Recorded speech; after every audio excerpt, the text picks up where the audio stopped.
खुलुमबाय रायजोफोर दिनै फुंबिलिनि खौरांफोरा जाबाय गिबि खौराङाव दङ बिश्वनाथ चारियाली लाउदलनि थागिबि मुस्रि बिपुल बसुमतारीनि बिसि मुस्रिमा इन्दु बसुमतारीया दिल्लीनि हटेल लाक्जारियाव स्पार्क इभेन्ट मेनेजमेन्टआव खुंजानाय महर दिन्थिनाय बादायलायनायाव सनानि थाखोआव मिस्ट्रेस इन्डिया ब्रेन्ड एम्बासेडर 2026 हिसाबै सायख'जाबाय। बे बादायलायनायाव आसामजों लोगोसे माखासे रायजोनि आइजोफोरा बाहागो लाफैयो। बे बादायलायनायाव बलिउडनि फावखुंग्रि स्नेहा उल्लाहा गाहाय आलासि हिसाबै बाहागो लादों। भारतनि सुबुं सानखो सेल्फ इनुमेरेशननि पर्टेलाव बर' राव गैयैखौ लानानै एबसु आरो बर' थुनलाइ आफादा आर'जलाइ गथायदों। आथिखालाव सोलिबाय थानाय भारतनि सुबुं सानखो 2027नि सेल्फ इनुमेरेशननि पर्टेलाव बर' रावनि अपसन गैया। भारतनि 8थि फारिलाइयाव गनायजानाय राव आरो आसामनि 2थि सोरखारि राव जानायनि उनावबो बर' रावखौ भारतनि सुबुं सानखोनि पर्टेलाव सोसननाय जायाखै। बे बिथिंखौ नोजोर बोनानै एबा बर' रावखौ सेल्फ इनुमेरेशन लानानै तामुलपुर जिल्ला दुलाराय बर' फरायसा आफाद आरो तामुलपुर जिल्ला बर' थुनलाइ आफादा मैया तामुलपुर जिल्ला बेंगिरिनि मावखुलियाव गांसे गोसोखांथि बिलाइ गथायो। तामुलपुर जिल्ला एबसुनि आफादगिरि बासिराम रामसियारिया खौरां बिजोंनि गेजेरजों फोरमायथियो दि थानाय सुबुं सानखोआव सेल्फ इनुमेरेशननि पर्टेलाव लेंगुवेज सायख'नायाव बर' राव गैया। बर' रावखौ सोसननो नांगौ होननानै गोख्रों दाबि खालामो बिथाङा। नगावनि कटिमारि CRPF केम्पआव मोनसे गिख्रंथाव जाथाय। बल्ल'नि प्रेम बर' मुंनि सासे ASI आ गावनि 3 लोगोफोरखौ गुलि गावदों। हेड कनस्टेबल बिष्णु प्रसाद बघेल आरो ASI राम नवाल सिंह जादबआ जायगायावनो जिउ गोमायो। गुबुन फारसेथिं ASI गोविंद श्रीपुला गोब्राब जोखोम जायो। गुलि गावनायनि उनाव बल्ल'नि प्रेम बर'मा गावखौनो गुलि गावना फोथैना लायो। बे जाथाया नगावनि कटिमारि CRPF केम्पआव जादों। बे जाथायखौ लानानै ओनसोलाव मोनसे समखिखांनाय थासारि लाबोदों। तामुलपुर मेडिकेल कलेज एन्ड हस्पिटालखौ नायबिजिरफैदों केबिनेट मन्त्री अशोक सिंहाल आरो जयन्त मल्ल बरुवाया। तामुलपुर जिल्लानि बिखायाव BTR गोजोन गोरोबथानि दफा बादियै गोदानै लुफुंजाबाय थानाय तामुलपुर मेडिकेल कलेज एन्ड हस्पिटालनि थासारिखौ नायदिंनो फैदों। आसामनि health and family welfare medical education research मन्त्री अशोक सिंहाल, रांखान्थि मन्त्री आरो तामुलपुर जिल्लानि गार्जेन मिनिस्टार जयन्त मल्ल बरुवा, तामुलपुर जिल्ला बेंगिरि सिमिकरन, गरेश्वर विधानसभानि MLA भिक्टर कुमार दास, BTCनि आखान्थि बुंथिगिरि बिजितगोरा नार्जारि, मावफुं सोद्रोमा लकी दासजों लोगोसेनो गोबां सोरखारनि मावख'गिरि बिथांमोननि नुजाथिनायाव नायगिदिंनाय जायो। गोदानै लुफुंजाबाय थानाय तामुलपुर जिल्लानि बे मेडिकेल कलेज एन्ड हस्पिटालखौ नायदिंखांनायनि उनाव थासारिनि बागै गुवारै खौरां लायो। बेनि उनाव मन्त्री अशोक सिंहालआ खौरांगिरिनि सिगाङाव बुंथियो दि बे मेडिकेल कलेज एन्ड हस्पिटालनि खामानिया थारैनो जोबोद मोजां जादों आरो जोबोद समायना लुफुंजागोन। मेडिकेल कलेजनि खामानिनि 90% मावफुंजाबाय आरो 10% मावनो गोनां खामानिफ्रा 4 दाननि गेजेराव मावफुंजागोन। बेखौ लुफुंखांनायनि उनावनो नायबिजिरनानै मोनसे फिसायै OPD खौ बेखेवग्रोनाय जागोन आरो फैगौ बोसोराव बे खामानिखौ आबुङै बेखेवनाय जागोन होननानै फोरमायथियो मन्त्री अशोक सिंहालआ। मोनसे दुखुनांथाव खौरां। 5 नं सवागपुर गुदि फरायसालिनि आजिरा मोननाय फोरोंगिरि बेलिचरन दैमारिया मैया रुंसारि जाबाय। बिथाङा गोबाव समनिफ्रायनो बेरामाव गोग्लैनानै दंमोन। रुंसारि बेलिचरन दैमारिया केबिनेट मन्त्री बिश्वजित दैमारिनि बिदामोन। रुंसारि बेलिचरन दैमारिया डक्टर प्रदिसर दैमारि, पुलिस मावख'गिरि इन्सपेक्टर एमब्रावेल दैमारिनि बिफा आरो APDCLनि जेनेरेल मेनेजार बिजया बर'नि बिहावमोन। फुकेटनिफ्राय दिल्लीसिम थांनाय एयार इन्डियानि बिरखंआव थानाय गोबां दावबायारि आरो क्रू मेम्बारफोरा मंगलबार खालि दावबायनाय समाव एबा मैया दावराव-दावसिनि गेजेरजों मोगा-मोगि जानायनि जाहोनाव हादोरारि राजथावनि दिल्लीयाव रैखाथियै ओंखारनायनि सिगां मोनसे थासारि नुनो मोनदों। एयारबेस AS-20 जों सालायजानाय फ्लाइट 2379 आ फुंनि 11 रिंगानि उनाव 134 दावबायारिफोरखौ लानानै दिल्लीनि इन्दिरा गान्धी हादोरारि बिरखं गाथोनाव ओंखारदोंमोन। गोहोम गोग्लैनाय सुबुंफोरखौ हेफाजाब होनो थाखाय सफैनाय समाव मेडिकेल हानजाफोरखौ थिसननाय जादोंमोन। बे जाथायखौ रोखा खालामनानै एयार इन्डियानि सासे बुंथिगिरिया बुंदों दि बे बिरखंआ क्रुजनि समाव मोनसे समनि थाखाय इन-फ्लाइट टुरबुलेन्सजों सोमोन्दो गोनां जाथाय जादोंमोन, जायनि जाहोनाव गोजौआव दान्दिसे समनि थाखाय सोलायनाय जादोंमोन। बिरखंआ दिल्लीयाव रैखाथियै ओंखारबाय आरो गासैबो दावबायारि सालायग्रा सोद्रोमाफोरा रैखाथियै ओंखारनो हादोंमोन। दासिम रावबो गोब्राब जोखोम जानाय एबा जखम जानायनि खौरां मोननाय जायाखै। एयार इन्डियानि बिरखं गाथोननि हानजा आरो देहा फाहामगिरिजों सांग्रांथियारि आनजाद आरो जोथोन लानो थाखाय एसेल' अनजिमानि दावबायारिफोर आरो क्रू मेम्बारफोरखौ एयार इन्डियानि बिरखं गाथोननि हानजा आरो देहा फाहामगिरिजों सांग्रांथियारि आनजाद आरो जोथोन लानो थाखाय बिरखं गाथोननि मेडिकेल फेसिलिटियाव लांनाय जादों। क'क्राझाराव 12थि हादोरारि आखाइ इसान सि-जोमनि मेला दिन्थिफुंदों। क'क्राझार सहरनि साखाथि तितागुरि सियाम गामियाव थानाय ब्राउफेडनि मावखुलियाव 3 अक्ट' खालारनिफ्राय 7 अक्ट'सिम ब्राउफेडनि बानजायनायाव आरो भारत सोरखारनि हेन्डलुम एन्ड टेक्सटाइल मार्केटिं बिफाननि हेफाजाबजों खुंफुंनाय जायो। 12थि हादोरारि आखाइ इसान सि-जोमनि मेला 2026 खौ हाबाफारिखौ बेखेवो बिटिसिनि मावफुं सोद्रोमा महेश्वर बसुमतारिया। बे हाबाफारिजों लोब्बा लाखिनानै रेशम दारिमिन बिफाननि बारग' डाइरेक्टर पद्मश्री डक्टर जगेश देउरिनो मान बावो। बे हाबाफारियावनो बाहागो लाबावो आइजो दैदेनगिरि मालती रानी नार्जारी, हेन्डलुम एन्ड टेक्सटाइल बिफाननि गुबुन गुबुन बिबाननि बिबानगिरिफ्रा आरो सेल्फ हेल्प ग्रुपफोरा।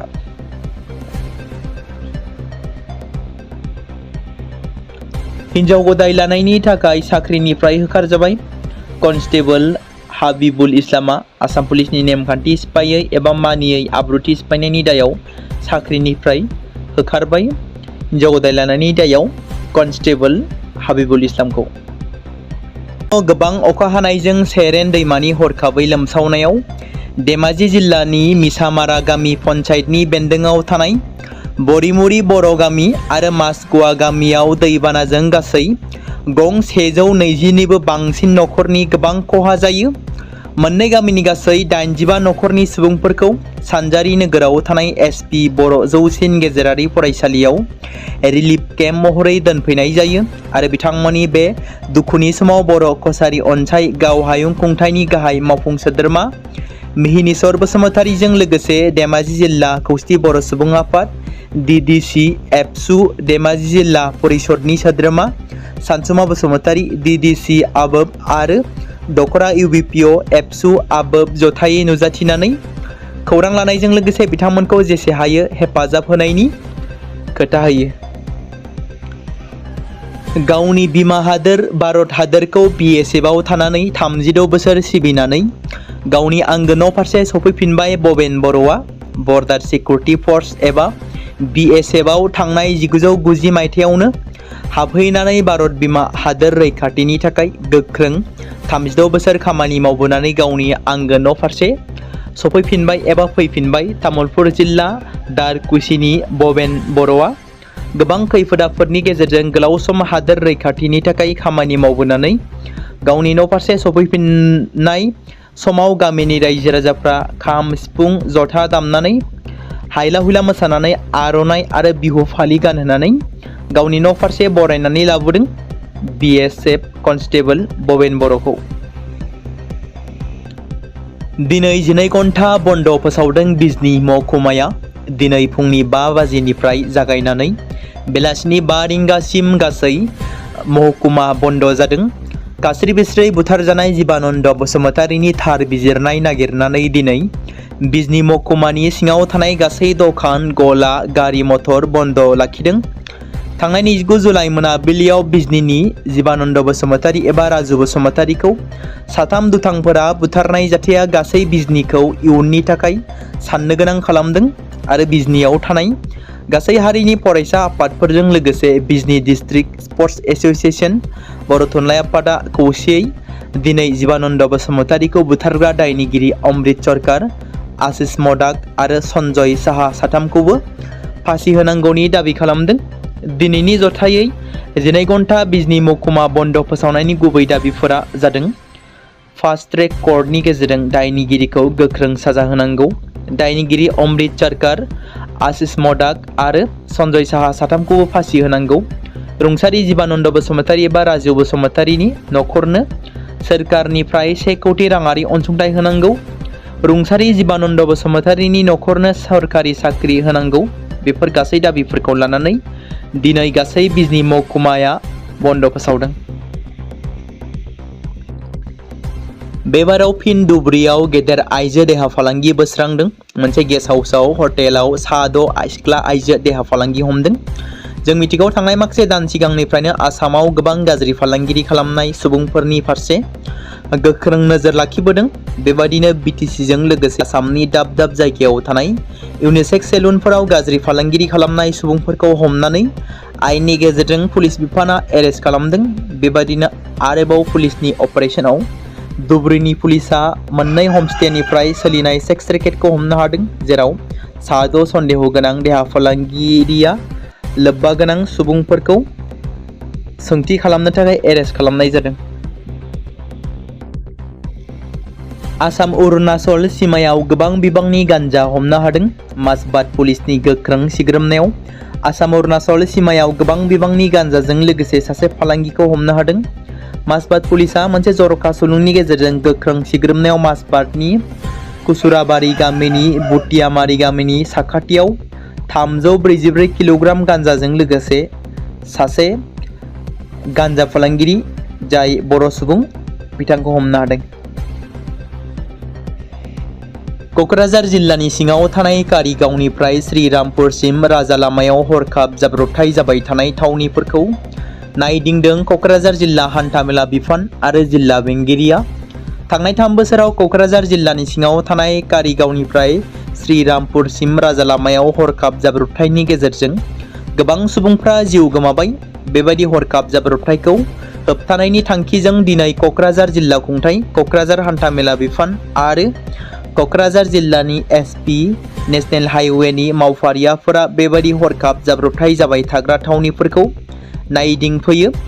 नायदिंनायनि गेजेरजों माबोरैहाय राजा लामायाव हरखाब जाब्रबथायखौ होबथानो हागोन, बेनि थाखाय नेशनेल हाइवेनि मावफारियाफोरखौ थाबैनो राहा लानो खावलायो। बेजों लोगोसे राजा लामायाव बेटारि गारि एबा इ-रिक्सा सालायनायखौ होबथानो थाखाय सालायग्राफोरखौबो लानानै सावरायलायो। सावरायनायजों लोगोसे गासैबो बेटारि गारि इ-रिक्साखौ राजा लामायाव सालायनो नाङा होननानै क'क्राझार जिल्ला हान्थामेला बिफाननि अफिसार बिथां दजेन बसुमतारीया बेबायदि फोरमायो।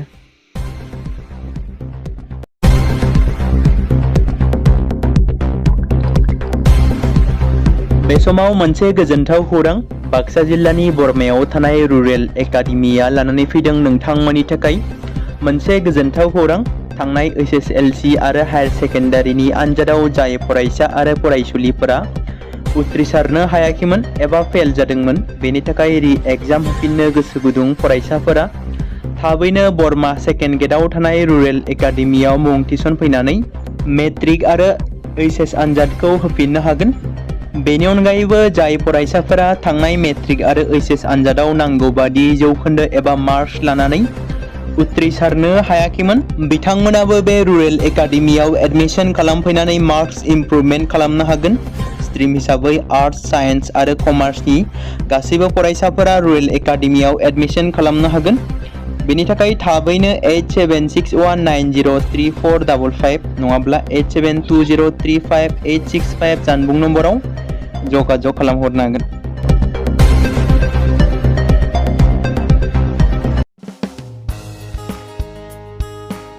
बे समाव मोनसे गोनां फोसावथाय बर' सावथुन नायनानै मोजां मोनग्रा गासै बर' रायजो राजाफोरनि गेजेराव लानानै फैदों मोनसे बर'नि OTT प्लेटफर्म गोनां, जाय प्लेटफर्मनि गेजेरजों नोंथांमोना बर'नि गोदान गोजाम सावथुनफोरखौ नुनो मोनगोन। थांनाय माखासे बोसोर सिगां बर'नि गेजेराव लानानै फैनाय निउबो एप बायदिनो फिन आरोबाव लानानै फैदों बर' रायजो राजाफोरनि थाखाय। बे बाथ्राखौ मख'नाया गोनांदि 2025 मायथाइनि जानुवारि दानाव ओंखारनाय आंगो स्ट्रिम मुंनि मोनसे OTT प्लेटफर्म गोनां निउबो एपनि गेजेरजों नोंथांमोना गोबांथार बर'नि सावथुनफोर जेरै ट्रेजेडि, रमान्टिक, एक्शन आरो कमेडिजों बुंफबनाय सावथुनफोरखौ नुनो मोनगोन। जेरै सनानि नखर, थांखि गैयै समाज, अनसुला आफा, हिर', बिमा बायदि बाजै, अर, थैसाम, वान्टेड, संदान आरो रं नाम्बार बायदि सावथुनफोरा मख'जाथाव। बेफोर सावथुनफोरखौ नायनो थाखाय नोंथांमोना गिबियावनो आंगो स्ट्रिम एपखौ गावनि मबाइलाव थानाय प्ले स्ट'रनिफ्राय डाउनल'ड खालामनानै लोगोसे इनस्टल खालामनानै गावनि मबाइल नाम्बारजों लगइन खालामनानै लाग्रोनांगोन।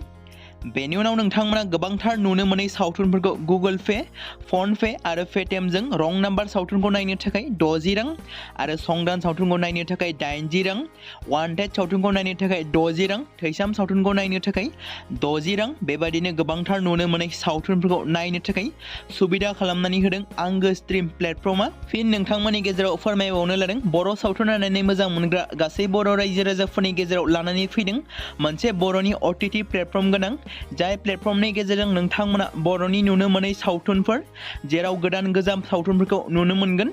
बे बाथ्राखौ मख'नाया गोनांदि 2025 मायथाइनि जानुवारि दानाव दिहुनजानाय आंगो स्ट्रिम मुंनि मोनसे OTT प्लेटफर्म गोनां एपनि गेजेरजों नोंथांमोना गोबांथार बर'नि ट्रेजेडि, रमान्टिक, एक्शन आरो कमेडिजों बुंफबनाय सावथुनफोरखौ नुनो मोनगोन।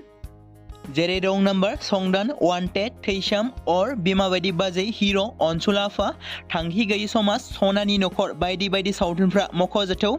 बेफोर सावथुनफोरखौ नायनो थाखाय नोंथांमोना गिबियावनो आंगो स्ट्रिम एपखौ गावनि मबाइलाव थाखानाय प्ले स्ट'रनिफ्राय इनस्टल खालामनानै गावनि मबाइल नाम्बारजों लगइन खालामखांनायनि उनाव नोंथांमोना गोबांथार नुनो मोनै सावथुनफोरखौ गुगोल पे, फन पे आरो पेटिएमजों रं नाम्बार सावथुनखौ नायनो थाखाय 60 रां, संदान सावथुनखौ नायनो थाखाय 80 रां, वान्टेड सावथुनखौ नायनो थाखाय 60 रां, थैसाम सावथुनखौ नायनो थाखाय 60 रां बेफोरबायदिनो अर सावथुनखौ नायनो थाखाय 60 रां पे खालामनांगोन। बेबायदिनो गोबांथार नुनो मोनै बर' सावथुनफोरखौ नायनो थाखाय सुबिदा खालामनानै होदों आंगो स्ट्रिम प्लेटफर्मा। बे समाव मोनसे गोनां फोसावथाय बर' सावथुन नायनानै मोजां मोनग्रा गासै बर' रायजो राजाफोरनि गेजेराव लानानै फैदों मोनसे बर'नि OTT प्लेटफर्म गोनां जाय प्लेटफर्मनि गेजेरजों नोंथांमोना बर'नि गोदान गोजाम सावथुनफोरखौ नुनो मोनगोन। थांनाय माखासे बोसोर सिगां बर'नि गेजेराव लानानै फैनाय निउबो एप बायदिनो फिन आरोबाव लानानै फैदों बर' रायजो राजाफोरनि थाखाय। बे बाथ्राखौ मख'नाया गोनांदि 2025 मायथाइनि जानुवारि दानाव ओंखारनाय आंगो स्ट्रिम मुंनि मोनसे OTT प्लेटफर्म गोनां निउबो एपनि गेजेरजों नोंथांमोना गोबांथार बर'नि सावथुनफोर जेरै ट्रेजेडि, रमान्टिक, एक्शन आरो कमेडिजों बुंफबनाय सावथुनफोरखौ नुनो मोनगोन। जेरै सनानि नखर, थांखि गैयै समाज, अनसुला आफा, हिर', बिमा बायदि बाजै, अर, थैसाम, वान्टेड, संदान आरो रं नाम्बार बायदि सावथुनफोरा मख'जाथाव। बेफोर सावथुनफोरखौ नायनो थाखाय नोंथांमोना गिबियावनो आंगो स्ट्रिम एपखौ गावनि मबाइलाव थानाय प्ले स्ट'रनिफ्राय डाउनल'ड खालामनानै लोगोसे इनस्टल खालामनानै गावनि मबाइल नाम्बारजों लगइन खालामनानै लाग्रोनांगोन।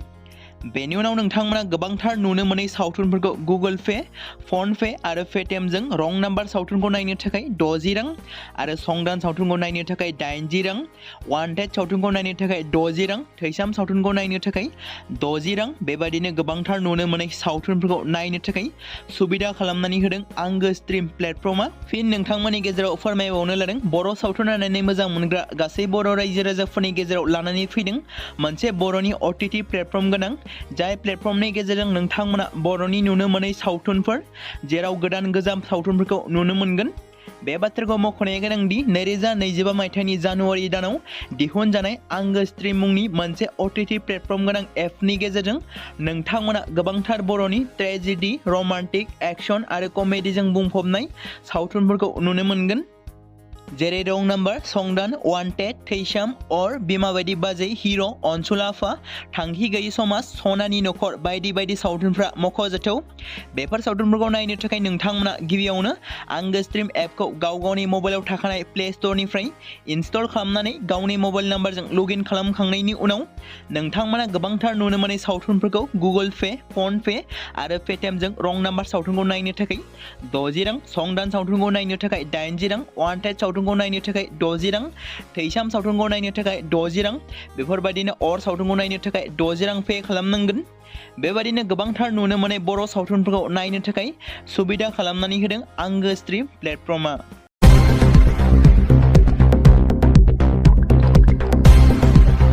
बे समाव मोनसे गोजोनथाव खौरां बाक्सा जिल्लानि बरमायाव थानाय रुरेल एकाडेमिया लानानै फैदों नोंथांमोननि थाखाय मोनसे गोजोनथाव खौरां।